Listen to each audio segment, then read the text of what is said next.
السلام علیکم ورحمۃ اللہ وبرکاتہ. میں امید کرتی ہوں کہ آپ سب ایمان اور صحت کی بہترین حالتوں میں ہوں گے. اللہ سبحانہ تعالیٰ ہمیشہ آپ کو اچھے حالوں میں رکھے اور آپ کی طرف بڑھنے والے ہر شر کو خیر میں بدل دے, آمین. تو from darkness to light series کس کے بارے میں ہے؟ ہم سب کے بارے میں ہے کہ ہم سب کے اندر جو اندھیرا ہے اور یہاں جو ہم اندھیرے کی طرف جا رہے ہیں, جس راستے پہ ہم جا رہے ہیں, ہم وہاں سے رک جائیں اور اگر ہم اس کے اندر چلے گئے ہیں تو وہاں سے ہم باہر آ جائیں. ٹھیک ہے, کیونکہ زندگی اندھیروں کے اندر گزاری نہیں جا سکتی. ہم تو ایک کمرے میں بھی اندھیرے زیادہ دیر بیٹھ نہیں سکتے. اندھیرا ہو تو کیا ہوتا ہے, بچپن میں آپ کو پتا ہوگا جب لائٹ آف ہوتی ہے تو ہم چیخیں مار دیتے ہیں. اس کے علاوہ آپ کو اگر کہا جائے کہ پورا دن اندھیرے والے کمرے میں رہیں تو آپ نہیں رہ سکتے.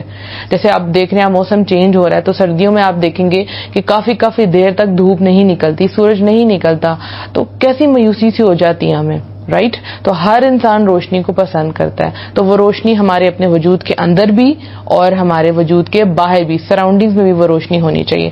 تو بس یہی میرا جو ہے کوشش ہے کہ میں آپ لوگوں کو کوشش کر کے کرنا اللہ سبحانہ تعالیٰ نے, میں صرف ایفرٹ کروں کہ آپ لوگوں کو جو ڈارکنیس ہے وہاں سے لائٹ کی طرف لیں, الحمدللہ. تو ہر ویک ڈفرینٹ ٹاپک ہوتا ہے, لیکن پیچھے جو مین مقصد ہے وہ یہی ہے کہ ڈارکنیس سے لائٹ کی طرف آنا ہے. کیونکہ جو اندھیرا ہے, جو غم ہے, اس کی ایک وجہ نہیں ہوتی. کسی کی لائف میں کوئی وجہ ہے, کسی کی لائف میں کوئی وجہ ہے. تو جو آج کا ٹاپک ہے وہ بہت ہی انٹرسٹنگ ہے, جس کا نام ہے ریسکیو فرام ڈیسپیئر. ہم جو ہے مایوسی سے اس چھٹکارا پالیں, باہر نکل آئیں. تو اس کو ہم سٹارٹ کرتے ہیں.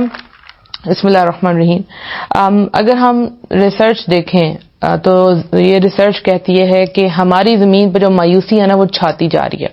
یعنی ہر 10 بندوں میں سے ایک جو انسان ہے وہ مایوسی کا شکار ہو چکا ہے. اور اس میں یہ نہیں تفریق کہ وہ امیر ہے یا غریب ہے, مشرقی ہے یا مغربی ہے. اس میں ہر بندہ شامل ہے, ہر طبقے کا انسان, چھوٹا بڑا. ایون ریسرچر تو یہ بھی کہتے ہیں کہ ماں کے پیٹ کے اندر جو بچہ ہے اس پہ بھی مایوسی چھا جاتی ہے, افسردگی چھا جاتی ہے. اور اسی افسردگی کی وجہ سے لوگ ڈپریشن میں جا رہے ہیں. ڈپریشن کے علاوہ خودکشی میں جا رہے ہیں. جو ہمارا سوسائڈ کا ریٹ ہے وہ بڑھتا جا رہا ہے. تو اللہ تعالیٰ کیا فرماتے ہیں, اور اپنے آپ کو ہلاکت میں نہ ڈالو. یہ سورہ بقرہ کی آیت ہے. اس کا مطلب یہ ہے کہ ہم خود مایوس ہوتے ہیں, رائٹ. ہم پہ مایوسی چھا جاتی ہے. دیکھیں اگر ہم اس کے کازز دیکھیں تو اس کی بہت سی کازز ہو سکتی ہیں. کوئی حادثہ آپ کی زندگی میں ایسا ہو گیا جس نے آپ کو مایوس کر دیا. کوئی دعا تھی. زیادہ تر آج کل جو مسلمانوں میں جو چیز دیکھی جا رہی ہے وہ یہ ہے کہ وہ کنٹینیوسلی دعا کر رہے ہوتے ہیں لیکن ان کو دعا کا کوئی فیڈ بیک نہیں مل رہا ہوتا. کچھ سال پہلے میں آپ کو اپنی اگزامپل دیتی ہوں. میں تہجد میں کچھ دعائیں تھی یا دعا تھی کہہ لیں, وہ بہت زیادہ مانگا کرتی تھی, بہت زیادہ. اور چونکہ مجھے تہجد میں پتا تھا دعائیں قبول ہوتی ہیں اور جو ہے بالکل رائٹ ڈائریکشن میں جاتی ہیں اور اللہ سبحانہ تعالیٰ پہلے آسمان پہ آئے ہوتے ہیں تو اللہ تعالیٰ ہماری دعائیں قبول کرتے ہیں. تو میں دعا مانگتی تھی اور میں بدل کے نہیں, ایک ہی دعا بار بار مانگتی تھی. اور جب وہ دعا قبول نہیں ہو رہی تھی تو میرا یہ ٹرسٹ اس ٹائم یہ اٹھ گیا کہ تہجد میں دعائیں قبول نہیں ہوتی, رائٹ. باقی میری زندگی کی تمام دعائیں قبول ہو رہی تھی. تو بات یہ ہوتی ہے کہ ہم کیوں مایوسی میں پڑتے ہیں, اس کے ہم اسباب دیکھ رہے ہیں. تو اس میں ایک بہت بڑا فیکٹر مسلمانوں میں یہ ہے کہ جب ان کی دعا قبول نہیں ہوتی تو بھی وہ مایوسی میں چلے جاتے ہیں.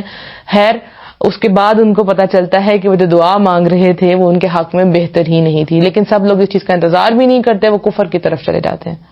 ٹھیک ہو گیا, یعنی انکار کر دیتے ہیں. نمازیں تو پڑھے ہیں, دعا نہیں مانگتے. کئی لوگ تو میسج کر کے کہتے ہیں کہ ہم دعا کے لیے ہاتھ نہیں اٹھاتے, ہم سے دعا ہی نہیں مانگی جاتی. تو یہ کس کی وجہ سے ہے؟ یہ مایوسی کی وجہ سے, یہ افسردگی ہے. آپ نے کسی کام کے لیے بہت ایفرٹ کی اور اس کا جو ریزلٹنٹ ویکٹر ہے وہ 0 نکلا, یعنی اس کا کوئی ریزلٹ ہی نہیں نکلا اور آپ پریشان ہو گئے. آپ نے بہت محنت کی اور آپ ایگزام میں فیل ہو گئے. کچھ بھی ہو سکتا ہے, ٹھیک ہے. آپ نے پلان بنایا اور پوسٹ پون ہو گیا وہ پلان, اور لوگوں نے آپ کے اوپر ظلم کیا, آپ کی پراپرٹی ہڑپ کر لی, آپ کو حکمرانوں سے گلا شکوہ ہے. شوہر جو ظاہر ہے جو میرڈ خواتین ان میں سب سے زیادہ پرابلم یہ ہے کہ جو ان کے شوہر ہیں ان کا ایٹیٹیوڈ, ان کا رویہ. تو یہ سب جو چیزیں ہیں, لوگ آپ کو جو ستاتے ہیں, ان سب کی وجہ سے آپ کے اندر کیا آ جاتی ہے؟ مایوسی, افسردگی. جی رہے ہیں, مزہ نہیں آ رہا. جی تو رہے ہیں, کوئی پوچھے کیسے جا رہی زندگی, بس جی رہے ہیں. اکثر اسٹوڈنٹ سے یہ پوچھا جائے تو بھی کہتے ہیں بس جی رہے ہیں. تو اس لائف کا کوئی مزہ نہیں ہے, کیونکہ اگر آپ اندر سے مطمئن نہیں ہیں تو آپ زندگی نہیں جی سکتے. اس کے پیچھے ہم سب سے پہلے جاتے ہیں کہ آخر یہ مایوسی آئی کہاں سے. تو آپ سب جانتے ہیں شیطان جو ہے, ابلیس جو ہے, دھتکارا ہوا ہے اور اس کو کبھی بھی جنت نصیب نہیں ہونی, ٹھیک ہے، تو وہ خود مایوس ہے، تو وہ جہاں بیٹھتا ہے وہاں مایوسی پھیلاتا ہے. سب سے پہلی بات تو یہ ذہن میں رکھ لیں، کیونکہ وہ خود مایوس ہے. اس نے سجدہ نہیں کیا، اور یہ نہیں کہ ایک دفعہ نہیں، اس نے مطلب سجدہ کیا ہی نہیں، اور وہ کبھی بھی اس پہ شرمندہ نہیں ہوا، اور اس کو پتا ہے کہ اس نے جہنم میں جانا ہے. رائٹ، اب وہ کیا کرے گا؟ یہ آپ کو لگ رہا ہوگا کہ تو ہمیں بچپن سے سنتے ہوئے آ رہے ہیں، لیکن آج اس پہ آپ نے دھیان دینا ہے. وہ کیا کرے گا کہ وہ جہاں بیٹھے گا وہ لوگوں کو مایوس کرے گا. غیر مسلم تو ویسے ہی مایوس ہے نا، ٹھیک ہے، ان کا تو اللہ پہ ایمان نہیں. جو مسلمان ہیں ان میں مایوسی کیسے پھیلائے گا، یہ بھی ہم ڈسکس کریں گے انشاءاللہ. تو وہ جہاں بیٹھے گا اس نے کہنا ان کو مایوس کر دیں، ان کی جتنی امیدیں ان کو توڑ دیں، کیونکہ ہم عبادت سے تو ان کو ہٹا نہیں سکتے، تو ہم ایسا کرتے ہیں ان کو مایوس کر دیتے ہیں. آپ دیکھیں جو مایوس انسان ہے اس سے باتیں نہیں ہوتی، اس سے اپنی ڈیوٹیز نہیں کی جاتی، وہ ان کے اندر جتنی بھی کیپیبلٹیز ہیں، صلاحیتیں ہیں، وہ ان کا صحیح طرح استعمال نہیں کر سکتے، بیکاز وہ گیو اپ کر جاتے ہیں، وہ بیٹھ جاتے ہیں کیونکہ وہ مایوس ہو جاتے ہیں. یعنی مایوسی ایک ایسی چیز ہے جس کا کوئی علاج نہیں، لا علاج ہے. یعنی کہ کوئی سیکیٹرسٹ، کوئی ڈاکٹر، کوئی حکیم اس کا علاج آپ کو نہیں بتا سکتا سوائے ایک ہستی کے، اور وہ کون ہے؟ وہ رب کی ہستی ہے، اللہ کی ذات ہے. اس کا علاج صرف اور صرف اللہ سبحانہ تعالیٰ کے پاس ہے. سب سے پہلے یہ بات ایڈمٹ کر لیں. تو جو شیطان کی بات مانے گا وہ مایوسی کی طرف جائے گا، اور جو اللہ سبحانہ تعالیٰ کی بات مانے گا وہ اللہ اسے بچا لے گا. جیسے اللہ جو ہے، اللہ سبحانہ تعالیٰ جیسے قرآن میں وعدہ کرتے ہیں کہ ہم اپنے رسولوں کی مدد کریں گے، اور اہل ایمان کی دنیاوی زندگی میں، آخرت میں. یعنی اہل ایمان کی اللہ تعالیٰ اس دنیا میں بھی مدد کریں گے اور آخرت میں بھی مدد کریں گے. یہ اللہ کا وعدہ ہے الحمدللہ. تو مایوسی پھر کیوں ہے؟ ٹھیک ہے، جیسے ابن کثیر ہیں، وہ اپنی تفسیر میں ایک حدیث قدسی جو ہے وہ نقل کرتے ہیں کہ میرے عزت و جلال کی قسم، مجھ سے کسی بندے نے پناہ لی اور آسمانوں اور زمین، یعنی آسمان اور زمین اس کے خلاف ہو گئے، تو بھی اس کے لیے خلاصی اور کشادگی پیدا کر دوں گا. میرے جلال و عزت کی قسم، کسی بندے نے میرے غیر کی پناہ لی تو میں اس کے پاؤں کے نیچے سے زمین سرکا دوں گا. تو اگر آپ لوگوں کی پناہ گاہ اللہ کے سوا کوئی اور ہے تو کوئی آپ کو اس سے باہر نہیں نکال سکتا. کوئی بھی پوائنٹ آپ لے لیں، اس کا جو آپ سمجھ لیں کہ اس کی جڑ ہے نا، وہ اللہ پہ توکل ہے اور اللہ کی طرف رجوع ہے، اس کے علاوہ کچھ نہیں ہو سکتا. بڑے بڑے آپ کہہ لیں کہ موٹیویشنل سپیکرز بھی آپ لے لیں بیچ میں، ٹھیک ہے نا، دین کا کام کرنے والے بھی لے لیں، بے دیندار بھی لے لیں، ان کے اندر دین نہیں اترا ہوتا، کیونکہ کہیں نہ کہیں جو سینس آف لاس تھا کسی زندگی میں کسی بھی جگہ پہ، وہ ان کو مایوسی کی طرف لے کے جا رہا ہوتا ہے. وہ کام تو کر رہے ہیں لیکن دل سے نہیں کر رہے، ان کے اندر نہیں وہ اترا، کیونکہ ان کے مایوسی. کوئی بھی غم ہو سکتا ہے، بچپن کا ہو سکتا ہے، جوانی کا ہو سکتا ہے، کہیں پہ کچھ بھی ہو سکتا ہے. تو اگر وہ مایوسی کی فارم میں بنتا جا رہا ہے تو وہ ایک اندھیرا چھاتا جا رہا ہے، اور اس کو ہم نے ختم کرنا ہے. ہم اگر دیکھیں جو کافر ہیں ان کے پاس تو اللہ سبحانہ تعالیٰ کی ذات نہیں ہے، ٹھیک ہے، کیونکہ وہ تو کفر کرتے ہیں. لیکن مومن اور مسلمان وہ کیوں مایوس ہوں؟ ان کے پاس تو رب ہے، پھر وہ کیوں مایوس ہوں؟ کتنی بار ہم سمجھتے ہیں کہ بس موت آ گئی، بس اب جان نکلنے لگی ہے، اور ڈرتے ہیں بس موت آ گئی، لیکن ایسا نہیں ہوتا. کئی دفعہ ہم کہتے ہیں کہ یہ بس اب تو خاتمہ ہو گیا ہمارا، اب تو یہ آفت آ گئی، لیکن وہیں سے آپ کو کوئی طاقت مل جاتی ہے. کتنی دفعہ حالات ایسے ہوتے ہیں کہ جن کو ہم پسند نہیں کر رہے ہوتے لیکن ان میں ہمارے لیے خیر ہوتی ہے. کتنی بار راستے بند ہو جاتے ہیں، زندگی تاریکی میں ڈوب جاتی ہے، اور وہاں سے فتح اور نصرت آ جاتی ہے. یہ کیسے ہوتا ہے؟ یہ اللہ کی مدد آتی ہے. تو اللہ سبحانہ تعالیٰ جیسے سورہ زمر میں فرماتے ہیں، جو میری فیوریٹ آیات میں سے ایک ہے، جب میں ٹرانسفارم ہو رہی تھی، جب میں اللہ کی طرف آ رہی تھی، تو مجھے یہ آیت جو ہے وہ بہت زیادہ اٹریکٹ کی. وہ کیا تھی؟ قل یا عبادی الذین اسرفوا علی انفسہم لا تقنطوا من رحمت اللہ ان اللہ یغفر الذنوب جميعا انہ هو الغفور الرحیم. سورہ زمر کی آیت ہے. آپ کہہ دیجئے کہ اے میرے بندو جنہوں نے اپنے اوپر ظلم کیا ہے، اللہ کی رحمت سے مایوس نہ ہو، اللہ تمام گناہوں کو معاف کر دے گا، وہ غفور الرحیم ہے. تو جب ہم کوئی گناہ کرتے ہیں تو اس کے بعد ہمارے دل میں شیطان کیا ڈالتا ہے؟ اب تم دوبارہ نماز کی طرف جاؤ گے. ہم جب اچھا کام کرنے کی کوشش کر رہے ہوتے ہیں، نیکی کی طرف جا رہے ہوتے ہیں، سپوز آپ کی فجر کی نماز قضا ہو گئی ہے، اب آپ کے ذہن میں شیطان ڈالتا ہے کہ اب تمہاری فجر کی نماز قضا ہو گئی، اب ظہر عصر مغرب بھی نہیں تم پڑھ سکتی، ٹھیک ہے، یا بار بار ہم گناہ کر رہے ہیں، بار بار توبہ کر رہے ہیں، بار بار معافی کر رہے ہیں، معافی مانگ رہے ہیں، اور پھر شیطان ہمارے ذہن میں ڈالتا ہے دیٹس اٹ، بس اب اور نہیں تم اللہ کے پاس جا سکتے. تو یہ شیطان کا کام ہے مایوسی پھیلانا. جبکہ اس آیت میں اللہ سبحانہ تعالیٰ کیا فرما رہے کہ اے میرے بندو، یعنی اللہ سبحانہ تعالیٰ نے اس پہ زور کیا ہے میرے بندو، مینس کہ اللہ کے بندوں سے بھی گناہ ہو جاتا ہے. اسرفو مطلب جو بہت زیادہ گناہ کرتے ہیں، ٹھیک ہے. اے میرے بندو جب تم سے گناہ ہو جائے تو کیا کرنا ہے؟ تم نے اللہ کی رحمت سے مایوس نہیں ہونا. تو مایوسی کی جو جڑ ہے وہ کیا ہے؟ جب ہم اللہ کی رحمت سے نا امید ہو جاتے ہیں کہ اب تو میرا کچھ نہیں ہو سکتا. تو اللہ تعالیٰ آگے اپنا نام استعمال کرتے ہیں غفور الرحیم، یعنی میں غفور الرحیم ہوں.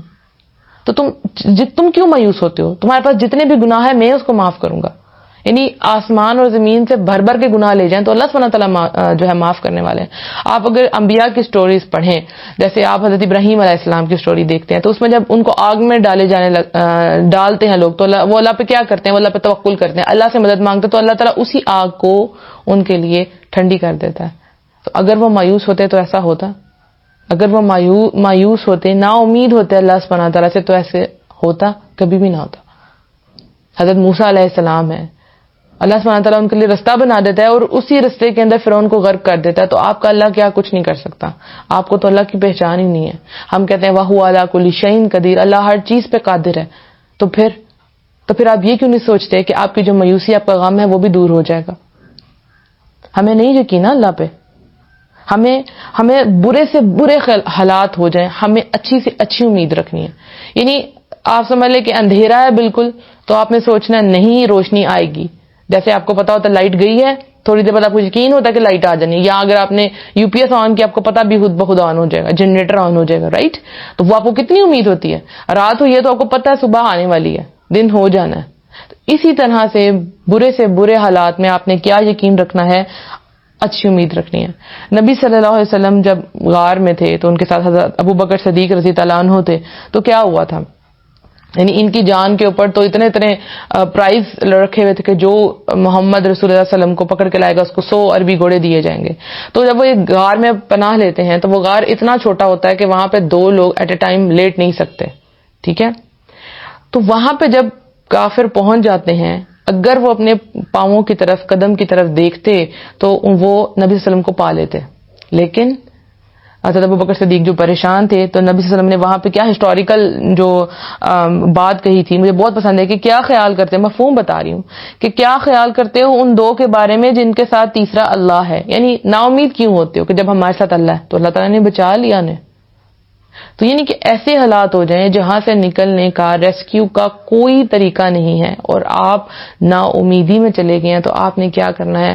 اللہ سبحانہ تعالیٰ سے اپنا کنیکشن سٹرونگ کرنا ہے، اللہ کی طرف رجوع کرنا ہے. 1 دفعہ گناہ ہوا ہے، 2 دفعہ ہوا ہے، 10 دفعہ ہوا ہے، زندگی ہر روز نئی اپرچونٹیز دیتی ہیں. اللہ نے آپ کے اندر جان رکھی ہے، مینز ابھی چانس ہے forgiveness کا. اللہ سے معافی مانگے، اللہ کی طرف رجوع کریں. آپ اگر ایک اپرچونٹی ملی آپ کو لائف میں، لیکن آپ اس کو ویل نہیں کر سکے، کوئی بھی ریزن ہو سکتی ہے، آپ بیمار ہو گئے ہیں، کچھ لوگ پیپر دینے جا رہے ہوتے ہیں، رستے میں ان کا ایکسیڈنٹ ہو جاتا ہے، یا آپ پڑھائی چھوڑ دیتے ہیں اپنے ماں باپ کی وجہ سے کیونکہ وہ بیمار ہے، کوئی کچھ بھی ہو سکتا ہے. تو یاد رکھیں کہ ایک اپرچونٹی نہیں ہے آپ کے پاس. ہر روز یعنی 365 ڈیز جو ہیں آپ کے سال میں، ہر دن نئی اپرچونٹی آتی ہے، لیکن وہ اسی کو نظر آتی ہے جو اٹھتا ہے، جو اپنی کھڑکیوں کے آگے سے پردے پیچھے کرتا ہے اور روشنی کو اندر آنے دیتا ہے، اس کو اجازت دیتا ہے. لیکن اگر آپ خود ہی اپنے دروازے کھڑکیاں بند کر کے آگے کرٹنز کر دیں گے تو وہ روشنی نہیں آئے گی. تو ہر دن اللہ سبحانہ تعالیٰ نئی اپرچونٹیز لے کے آتے ہیں. بڑے سے بڑا آپ کا گناہ ہو گیا، دیکھیں بڑے سے بڑا گناہ میں یہاں بول رہی ہوں، یعنی ایون یہ کہ آج کے دور میں اگر آپ سے زنا ہو گیا، کیونکہ یہ زنا بہت عام ہو گیا ہے، بہت کبیرہ گناہ لیکن بہت عام ہو گیا. ہماری میڈیا نے، سب نے دکھا کے کہ جیسے کوئی گناہ ہی نہیں ہے شادی سے پہلے یہ سب کچھ کرنا. بہرحال مسلمان بھی اس چیز میں ہیں، کیونکہ ہمارے پاس بہت سے لوگ آتے ہیں کاؤنسلنگ کے لیے، وہ کوشچنز پوچھتے ہیں. تو بہت سی لڑکیاں جس گناہ میں جا چکی ہوتی ہیں اور لڑکے اب ان سے شادی کرنا نہیں چاہ رہے ہوتے اور وہ بہت پریشان ہوتی ہیں اب ہم کیا کریں. تو بڑے سے بڑا آپ سے گناہ ہو گیا ہے، اللہ کی طرف رجوع کریں. اللہ کے پاس بہت کچھ ہے، وہ تو واللہ خیر الرازقین ہے، وہ تو بہت زیادہ رزق دینے والا ہے. اگر اللہ نے آپ کو زندہ رکھا ہے، اس گناہ کرنے کے بعد آپ کو موت نہیں آ گئی، تو آپ کے پاس چانس ہے کہ آپ معافی مانگ لیں. چانس ہے، زندگی ہے، سانسیں باقی ہیں، اللہ سے معافی مانگے. لیکن وہی بات، کیونکہ شیطان جو ہے، وہ ابلیس جو ہے، وہ دھتکارا ہوا ہے، تو وہ کبھی بھی نہیں چاہے گا کہ آپ اللہ کی طرف آئیں. اس کا پہلا کام ہی یہ ہے کہ آپ کو روک لیں، آپ دعا نہ مانگ سکیں، آپ سجدے نہ کر سکیں. ایسے ہی ہوتا، دیکھیں آپ جب بہت زیادہ مشکل میں ہوتے ہیں، پتہ آپ کو سارا کچھ ہوتا ہے، ساری آیات کا بھی پتہ ہوتا ہے، سارے درس بھی یاد ہوتے ہیں، ساری موٹیویشنل سپیچز بھی یاد ہوتی ہیں، لیکن اس مشکل میں آپ سے کچھ ہو پا نہیں رہا ہوتا. کیوں؟ دل کے اندر ہوتا ہوگا نہیں ہوگا، ہوگا نہیں ہوگا، اللہ ایسا کرے گا یہ نہیں کرے گا. آپ ایسا کیوں سوچتے ہیں کہ اللہ ایسا نہیں کرے گا؟